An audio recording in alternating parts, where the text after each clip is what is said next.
রাত তখন প্রায় ২:৩০। হিমালয়ের পাদদেশে কুয়াশা ঢাকা চিকেন স্নেক অঞ্চলের আকাশে টহল দিচ্ছিল ভারতীয় নজরদারি ড্রোন। দিল্লির সামরিক কমান্ড সেন্টারে তখন একের পর এক স্যাটেলাইট ইমেজ বিশ্লেষণ করা হচ্ছিল। কারণ দক্ষিণ এশিয়ার ভূ রাজনীতিতে এমন কিছু পরিবর্তন শুরু হয়েছে যা ভারতের কৌশলগত নিরাপত্তা পরিকল্পনাকে নতুন করে নাড়িয়ে দিয়েছে। বাংলাদেশের সামরিক শক্তির দ্রুত আধুনিকায়ন, চীনের সঙ্গে ঢাকার ক্রমবর্ধমান ঘনিষ্ঠতা এবং বঙ্গোপসাগরকে ঘিরে নতুন ভূ রাজনৈতিক সমীকরণ সব মিলিয়ে ভারতের নিরাপত্তা নীতির কেন্দ্রবিন্দুতে এখন উঠে এসেছে একটি সরু ভূখণ্ড যার নাম চিকেন স্নেক।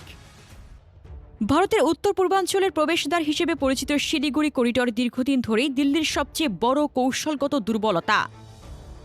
মাত্র কয়েক কিলোমিটার প্রশস্তের এই অঞ্চল ভারতের মূল ভূখণ্ডকে উত্তর পূর্বাঞ্চলের ৭টি রাজ্যের সঙ্গে যুক্ত করেছে। একদিকে বাংলাদেশ, অন্যদিকে নেপাল ও ভুটান ভৌগোলিকভাবে এমনভাবে ঘেরা যে যুদ্ধকালীন পরিস্থিতিতে এটি বিচ্ছিন্ন হয়ে পড়লে ভারতের উত্তর পূর্বাঞ্চল কার্যত মূল ভূখণ্ড থেকে আলাদা হয়ে যেতে পারে। আর এ কারণেই দিল্লির সামরিক পরিকল্পনায় চিকেন স্নেক শুধু একটি করিডর নয়, এটি ভারতের অস্তিত্ব রক্ষার অন্যতম কৌশলগত শিরা। দীর্ঘ সময় ধরে ভারত এই অঞ্চলকে ঘিরে উদ্বিগ্ন থাকলেও সাম্প্রতিক বছরগুলোতে সেই উদ্বেগ আরও বেড়েছে। কারণ বাংলাদেশ এখন আর আগের মতো সীমিত সামরিক সক্ষমতার দেশ নয়। গত এক দশকে বাংলাদেশ ধীরে ধীরে নিজেদের সামরিক শক্তিকে আধুনিক রূপ দিতে শুরু করেছে। নতুন প্রজন্মের যুদ্ধবিমান, উন্নত ড্রোন প্রযুক্তি, দীর্ঘপাল্লার নজরদারি ব্যবস্থা, আধুনিক রাডার নেটওয়ার্ক এবং সমুদ্র নিরাপত্তার সক্ষমতা সব মিলিয়ে বাংলাদেশ এখন দক্ষিণ এশিয়ার উদীয়মান সামরিক শক্তিগুলোর একটি হিসেবে আলোচনায় উঠে আসছে। বিশেষ করে চীনের সঙ্গে বাংলাদেশের সম্পর্কের উন্নয়ন দিল্লিকে সবচেয়ে বেশি চিন্তিত করে তুলেছে। কারণ ভারত খুব ভালো করে জানে চীন সরাসরি যুদ্ধ না করেও কৌশলগত চাপ সৃষ্টি করতে দক্ষ। আর বাংলাদেশ যদি ধীরে ধীরে চীনা সামরিক প্রযুক্তির বড় ব্যবহারকারী হয়ে ওঠে, তাহলে ভারতের পূর্ব সীমান্তের নিরাপত্তা হিসেব পুরোপুরি বদলে যেতে পারে। F-17 ব্লক 3 যুদ্ধবিমান নিয়ে আলোচনা, উন্নত ড্রোন প্রযুক্তি, ক্ষেপণাস্ত্র প্রতিরক্ষা ব্যবস্থা এবং নৌবাহিনীর আধুনিকায়নে চীনের সম্ভাব্য ভূমিকা দিল্লির নিরাপত্তা বিশ্লেষকদের নতুন করে ভাবাচ্ছে। ভারতের গোয়েন্দা সংস্থাগুলো এখন সবচেয়ে বেশি নজর দিচ্ছে বাংলাদেশের আকাশ সক্ষমতার দিকে। কারণ আধুনিক যুদ্ধে আকাশ নিয়ন্ত্রণ হারালে স্থল ও নৌশক্তি অনেকটাই অকার্যকর হয়ে পড়ে। বাংলাদেশের বিমান বাহিনী দীর্ঘদিন পুরনো প্ল্যাটফর্মের উপর নির্ভরশীল থাকলেও এখন পরিস্থিতি বদলাতে শুরু করেছে। নতুন মাল্টিরোল যুদ্ধবিমান সংগ্রহের পরিকল্পনা, আকাশ প্রতিরক্ষার রাডার নেটওয়ার্ক, দূরপাল্লার মিসাইল সক্ষমতা এবং উন্নত ইউএভি যুক্ত হওয়ার সম্ভাবনা ভারতের জন্য নতুন উদ্বেগ তৈরি করেছে। বিশেষ করে ড্রোন প্রযুক্তিতে বাংলাদেশের আগ্রহ দিল্লির কাছে অত্যন্ত গুরুত্বপূর্ণ বিষয় হয়ে দাঁড়িয়েছে। কারণ রাশিয়া ইউক্রেন যুদ্ধ বিশ্বকে দেখিয়ে দিয়েছে কম খরচের ড্রোনও আধুনিক যুদ্ধক্ষেত্রে ভয়ঙ্কর প্রভাব ফেলতে পারে। নজরদারি, টার্গেট ট্র্যাকিং, কামিকাজে হামলা এবং ইলেকট্রনিক ওয়ারফেয়ারের মতো ক্ষেত্রে ড্রোন এখন যুদ্ধের চেহারা বদলে দিচ্ছে। বাংলাদেশের সামরিক পরিকল্পনায় যদি চীনা বা তুর্কি প্রযুক্তির উন্নত ড্রোন যুক্ত হয়, তাহলে ভারতীয় সীমান্ত নিরাপত্তা ব্যবস্থার উপর নতুন চাপ তৈরি হবে। আর এখানেই চিকেন স্নেকের গুরুত্ব কয়েক গুণ বেড়ে গেছে। কারণ এই সরু করিডর ভারতের জন্য শুধু যোগাযোগ পথ নয়, এটি একটি সামরিক লাইফলাইন। যুদ্ধ পরিস্থিতিতে যদি এই অঞ্চল অস্থিতিশীল হয়ে পড়ে, তাহলে উত্তর পূর্ব ভারতের সেনা সরবরাহ, জ্বালানি পরিবহন এবং কৌশলগত যোগাযোগ ভয়াবহ চাপে পড়ে যাবে। আর সেই কারণে দিল্লি এখন নতুন করে উত্তরবঙ্গ ও আশপাশের এলাকায় সামরিক অবকাঠামো উন্নয়নে বিশাল কর্মসূচি শুরু করেছে। উত্তর দিনাজপুরের চোপড়া, আসামের ধুবড়ী এবং বিহারের কিষানগঞ্জে নতুন সামরিক ঘাঁটি তৈরির খবর ভারতীয় নিরাপত্তা মহলে বড় গুরুত্ব পাচ্ছে।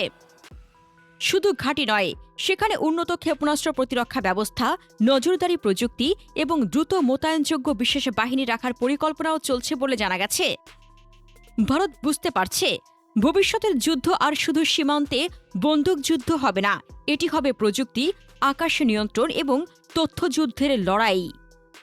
এই কারণে ভারত এখন উত্তরবঙ্গের বিমান ঘাঁটিগুলোও নতুন করে উড্ডয়ন শুরু করেছে। রানওয়ে সম্প্রসারণ, ফাইটার জেট শেল্টার, উন্নত রাডার, এয়ার ডিফেন্স সিস্টেম এবং দ্রুত প্রতিক্রিয়া সক্ষমতা বাড়ানো হচ্ছে। কারণ দিল্লি আশঙ্কা করছে বাংলাদেশের সামরিক শক্তি যদি আরও আধুনিক হয় এবং চীনের সঙ্গে কৌশলগত সম্পর্ক গভীর হয়, তাহলে পূর্ব সীমান্তে ভারতের একচ্ছত্র সামরিক সুবিধা কমে যেতে পারে। চীনকে নিয়ে ভারতের উদ্বেগের আরেকটি বড় কারণ হল তথাকথিত স্ট্রিং অব পার্লস কৌশল। ভারতীয় বিশ্লেষকদের মতে চীন বঙ্গোপসাগর ও ভারত মহাসাগর অঞ্চলে ধীরে ধীরে নিজেদের প্রভাব বিস্তার করছে। পাকিস্তানের গোয়াদর বন্দর, শ্রীলঙ্কার হাম্বানটোটা, মিয়ানমারের কিয়াও কফিউ এবং বাংলাদেশের বিভিন্ন অবকাঠামো প্রকল্পকে ভারত একই ভূরাজনৈতিক চিত্রের অংশ হিসেবে দেখে। দিল্লির আশঙ্কা, ভবিষ্যতে চীন যদি এই অঞ্চলগুলোকে সামরিক বা লজিস্টিক সুবিধার জন্য ব্যবহার করে, তাহলে ভারত চারিদিক থেকে কৌশলগত চাপে পড়তে পারে। অন্যদিকে বাংলাদেশ এখন কেবল অর্থনৈতিক উন্নয়নে সীমাবদ্ধ নেই, সামরিক আধুনিকায়নের দিকেও ধীরে ধীরে মনোযোগ দিচ্ছে। ফোর্সেস গোল 2030 পরিকল্পনার মাধ্যমে বাংলাদেশ 3 বাহিনীকেই আধুনিক করার চেষ্টা করছে।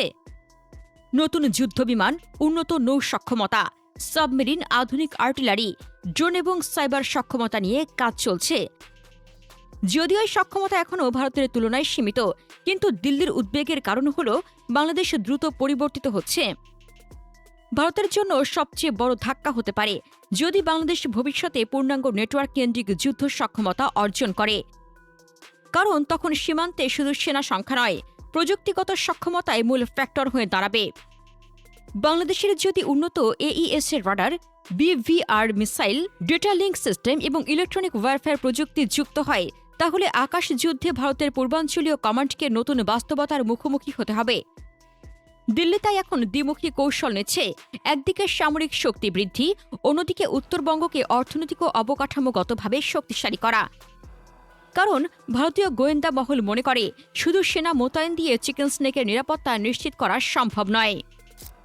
স্থানীয় মানুষের অর্থনৈতিক উন্নয়ন, উন্নত যোগাযোগ ব্যবস্থা এবং শিল্পায়নও গুরুত্বপূর্ণ।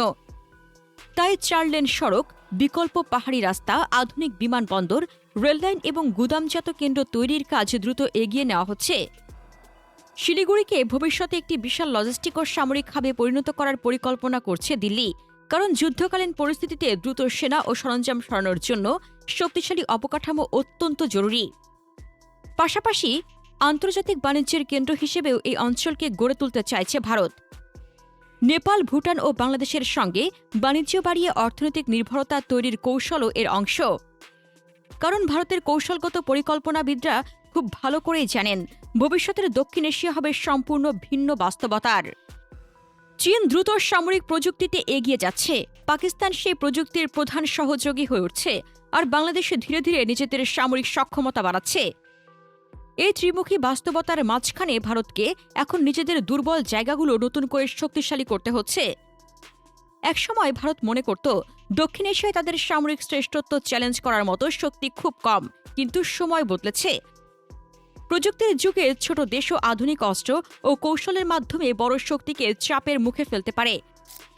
আর সেই কারণেই আজ দিল্লির সবচেয়ে বড় উদ্বেগ শুধু সীমান্ত নয়, বরং ভবিষ্যতের আকাশ যুদ্ধ, প্রযুক্তিগত প্রতিযোগিতা এবং ভূরাজনৈতিক শক্তির ভারসাম্য। চিকেন স্নেক তাই এখন শুধু একটি সরু ভূখণ্ডের নাম নয়, এটি দক্ষিণ এশিয়ার ভবিষ্যৎ সামরিক রাজনীতির কেন্দ্রবিন্দুতে পরিণত হয়েছে। আর এই করিডোরের উপর নজর রেখেই ভারত এখন নিজেদের পূর্ব সীমান্তকে নতুন করে সাজাতে শুরু করেছে। কারণ দিল্লি বুঝে গেছে বাংলাদেশ ও চীনের সম্পর্ক যত গভীর হবে, ততই পূর্ব দিকের আকাশে ভারতের উদ্বেগ আরও বাড়বে। প্রিয় দর্শক, বাংলাদেশকে নিয়ে ভারতের এই অস্থিরতাকে আপনি কিভাবে দেখছেন? আপনার মতামত কমেন্টে জানান। ভারত বাংলাদেশের সামরিক শক্তি নিয়ে আরও জানতে আমাদের চ্যানেলটির ভিডিও ট্যাব থেকে ঘুরে আসুন। এই ভিডিওটি ভালো লাগলে লাইক বাটনে ক্লিক করুন।